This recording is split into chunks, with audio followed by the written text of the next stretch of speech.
MikaFabs. And I'm Excoundrel. And we are here to set the stage for the Wild Rift Horizon Cup. As the Wild Rift beta approaches its 1-year release anniversary, the Horizon Cup is now on the horizon. Say it, I knew it.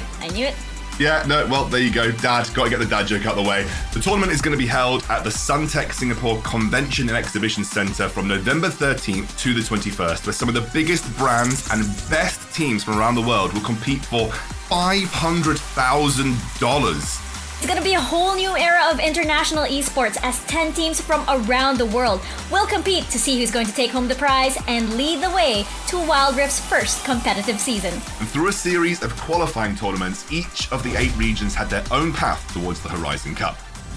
The first team to qualify was DaKun Gaming, one of the smaller esports orgs in China. They actually operate outside of the LPL.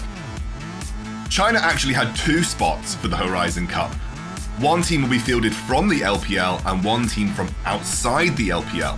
Now, China's qualifier, the 2021 Spark Invitational, featured the 16 best teams from outside the LPL. And DaKun Gaming breezed through the tournament, going 6-0 in the group stage, and then following it up with a 13-2 record in the playoffs. So whether it was skirmishes or team fights, DaKun dominated their competition by being decisive and fast, like really fast. Their jungler Huiba led the charge with his Graves, Lee Sin, and Riven Pigs, and you know what that means?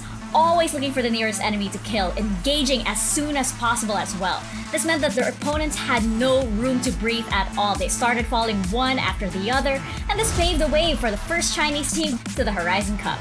And while DaKun Gaming was certainly the best of the non-LPL teams in China, the fan-favorite LPL teams of EDG and OMG were reigning supreme in the Chinese scene. Now, despite that, DaKun still remains one of the best teams with the ability to take them down. Just last month, they beat EDG 3-0, and they took a very close series versus OMG, just losing out 2-3 overall.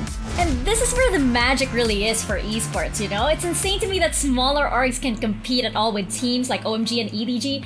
Can you imagine if your local sports like community team actually took down like the national team in your country? That's what's happening over here. And that's the beauty of Wild Rift right now. That's the beauty of the nascent stage that we're in when it comes to Wild Rift esports. You can find those diamonds in the rough, and Huiba on DaKun is absolutely one of those diamonds. Now, whether it's him carrying DaKun or DaKun of the complete package, it's a little hard to tell right now, but it doesn't matter because they've made it. Taking the sole Korean seed was a pretty well-known team called KT Rolster. You guys might have heard of them. Now, they were absolutely dominant in Korea, and it's no surprise that one of the biggest esports organizations in the region was the first to pick up a Wild Rift roster. But hold your horses there, because the very first tournament Korea had was the LCK versus LPL show match. To nobody's surprise, China won both the group stage and the finals, and in spectacular fashion, I might add. Yeah, but it wasn't all doom and gloom for KT Rolster. They were the only Korean team to actually take down a Chinese team at all during the tournament, and they were able to take a single game off OMG, which might not sound like a lot, but they are one of the strongest teams in China, so there's plenty for KT Rolster to take away from that tournament. Yeah, and if there was any doubt to their strength, I mean, they killed all of those in their next showing, because at the WCK, they didn't lose a single game. 13 wins and 0 losses. Lucky number 13 for these guys.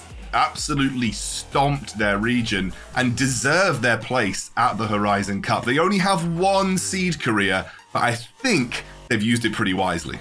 Yeah, I think so too. And I think that's actually an understatement, because to have that kind of dominance in Korea, of all places, of all regions, that just makes them so much more threatening. Now, where KT really shines is their objective control. They absolutely dominate the game through vision and control of those neutral objectives, driving that global gold forward. Now, they can't do that without the help of their teamfighting skills, driven by their mid laner and their Baron laner in the form of Isaac and Rattel. Isaac is a very skilled mid laner. He can play lots of different styles, including a roaming Twisted Fate style, a very standard control mage in the form of the Orianas, or, unlike other Korean mids, picking up assassins like Yasuo, which is not something that Korea was used to seeing.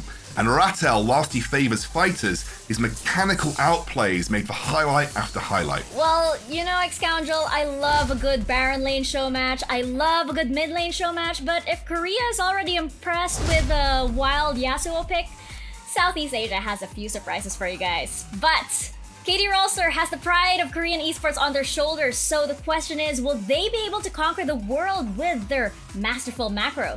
How do you guys think KT Rolster and DaKun will fare? Let us know in the comments below and circle back for more on the teams and matchups at the Horizon Cup.